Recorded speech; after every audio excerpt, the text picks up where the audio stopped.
Reality, but the fact of the matter is, joy comes from that bliss of connectedness. That's our God spirit. That's that side of ourselves that really feels it. And you can feel it deep inside you. It's this amazing, wonderful feeling. And you know it when you get it. You don't get it from money. You get it from connection.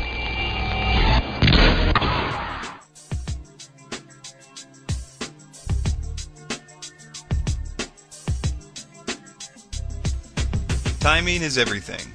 On September 29th, the United States stock market crashed, falling 777 points. Just in time for the fallout, a worldwide financial collapse, the movie ZEITGEIST Addendum was released. The film, right on cue, explains the obvious, how a flawed financial system failed, and how it exploited the hard work, savings, and investments of all those that lost their money to this system. It simultaneously heaps the blame on free markets and religion while calling for a global shift in consciousness.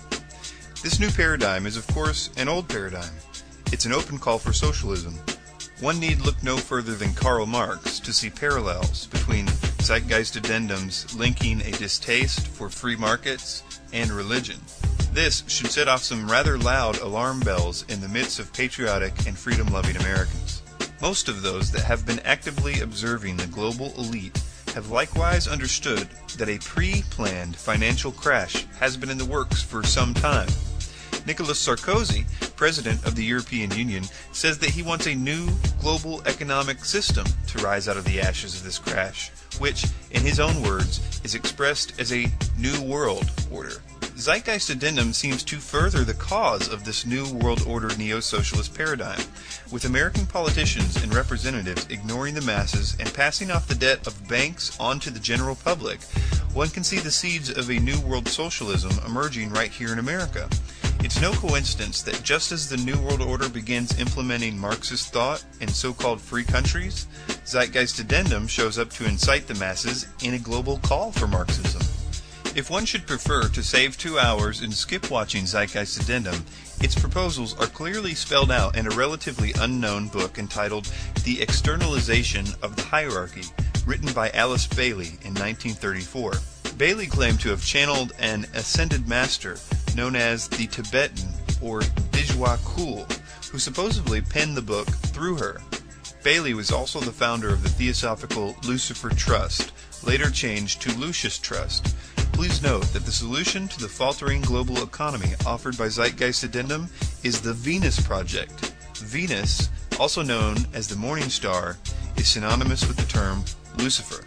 Some highlights from Bailey's The Externalization of the Hierarchy include the following. The problem of money will have to be faced. The problem of the distribution of wealth, whether natural or human, will need careful handling, and a compromise reached between those nations which possess unlimited resources and those who have few or none. The problem of the varying forms of national government must be faced with courage and insight. The restoration, psychological, spiritual, and physical of mankind must constitute a primary responsibility. The sense of security must be put on a firm basis, the basis of a right relationship, and not the basis of force.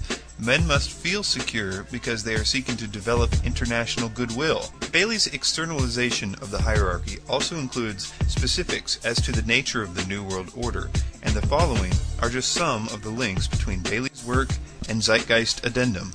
The New World Order will recognize that the produce of the world, the natural resources of the planet and its riches, belong to no one nation, but should be shared by all. There will be no nations under the category haves and others under the opposite category.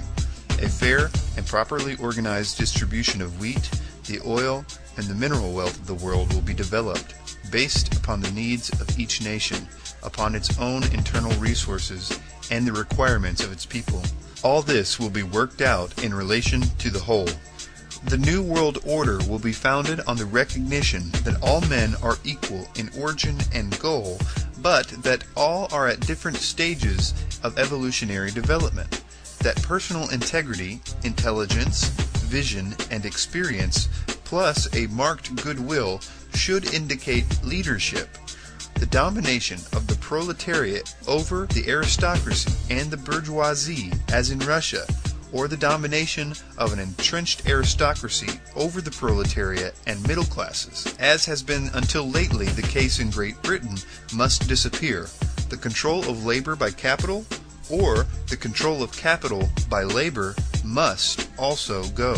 In the New World Order, the governing body in any nation should be composed of those who work for the greatest good of the greatest number. The New World Order will be founded on an active sense of responsibility. The rule will be all for one and one for all.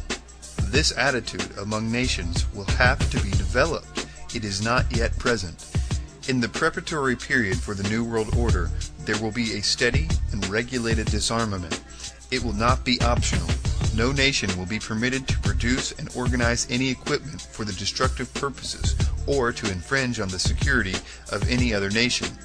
One of the first tasks of any future peace conference will be to regulate this matter and gradually see to the disarming of the nations.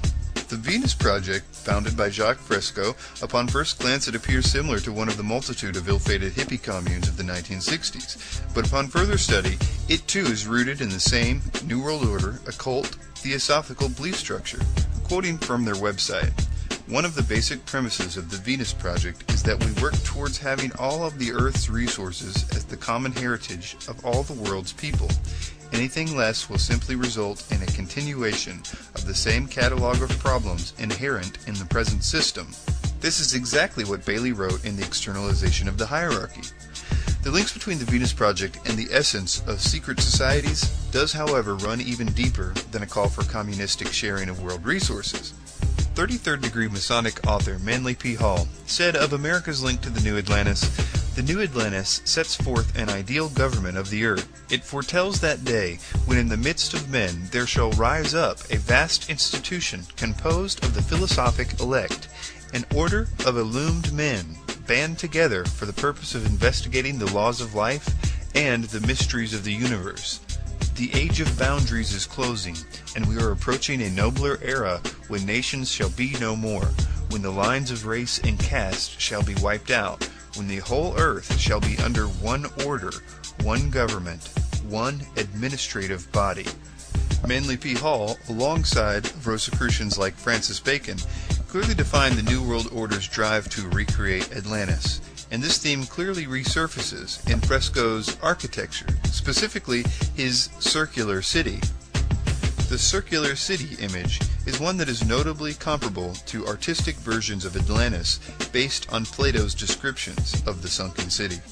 Another warning sign of Fresco's New World Order mentality is his desire to see technology steering mankind's destiny. Many patriots shiver at the idea of biometric identification, specifically the idea of implantable microchips that could be used to track and control humans in a way up until recently was only envisioned in the Bible. Fresco's vision for the future of humanity goes well beyond that of a simple microchip implant. He foresees humanity needing to merge with machine or else risk de-evolution. He says, when biological technology becomes further advanced, human beings as we know them will become a modified species. If we as human beings fail to include the possibility of this development in our overall social evolution, we will witness the decline of our species. These are not mere coincidences. While seemingly revolutionary in thought, Fresco and his school of thought as espoused by the Zeitgeist vision of rebellion against the system are part and parcel of the same social upheaval being called for not by humanitarians, but by those who have been planning for the New World Order from its earliest stages. It should also be noted that Zeitgeist Addendum begins and ends with speaking from Krishnamurti, who was raised from boyhood by the Theosophical Society to be a, quote, world teacher, and even though he broke from the group after declining to be their messiah, he maintained a friendly relationship with them by most accounts. This is not unlike others within the, quote, truth movement, such as Michael Tsarian, who openly admits he was, from an early age, taught by Theosophists, if not raised by them. His connections to the group are quite interesting. See the links in the description section of this video for information and references to this and other things that we've discussed here. The peculiar affinity with the occult is nothing out of the ordinary with Zeitgeist. Part 1 of the initial Zeitgeist film was partially based on the work of a man that loved Theosophy so much that he apparently named himself